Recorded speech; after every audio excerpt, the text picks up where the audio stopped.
Performing data lookups in Excel is pretty common stuff, and to allow us to do that, we are provided with two main lookup formulas.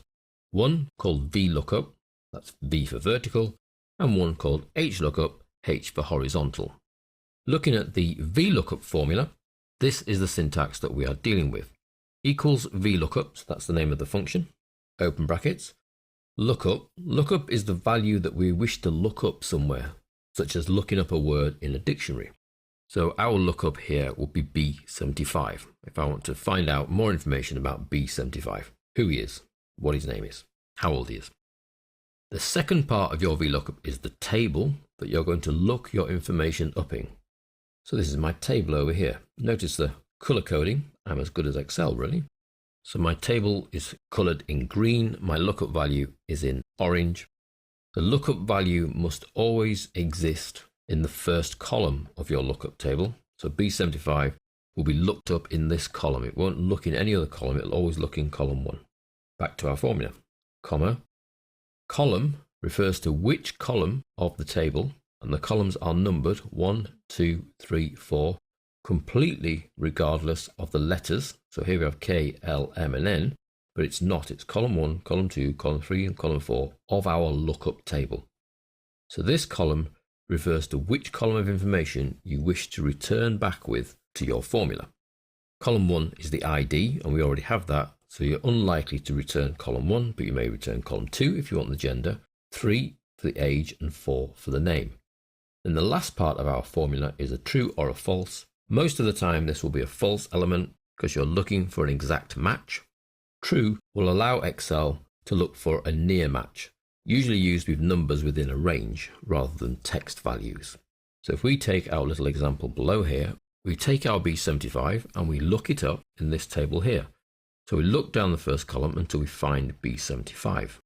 We then look across to the column the formula tells us to find. If I'm looking for the name, that will be column 4, and it finds Sally and returns Sally to here where the formula would be.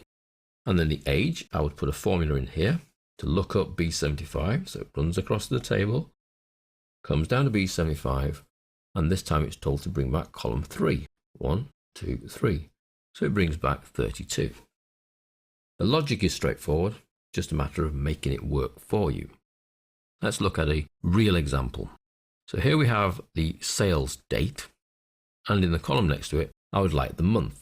Now we know we can use the month function, equals month, to get the actual number of the month, so in this case 2, but what I would like as a human being is the text value, so I'd like to see February. Now in order to do that, I need firstly to create a little lookup table, which I have over here, all the months of the year with their month number in front, and instead of just saying equals month A2, I use a VLOOKUP.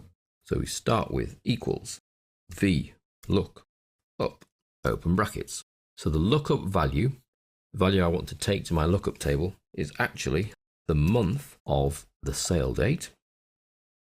Close the month function, comma. Table array is the reference for the table. Now that can be a named range, and we will use named ranges for our lookups because they're a lot easier to use. For this example, we're simply going to highlight the cells. So that's my table, comma. Col index num is the number of the column that I wish to return back with. This is column 1, which is the ID, and then column 2, which is the actual month. So that's column 2, comma, and then there's your true and false option. Well, it has to be an exact match, so that's false. Close brackets, return, and it says the first sale is in February. Now, because we haven't used the named range, what I need to do before I replicate that formula is make the range table absolute. So I add my dollars around that using the F4 key,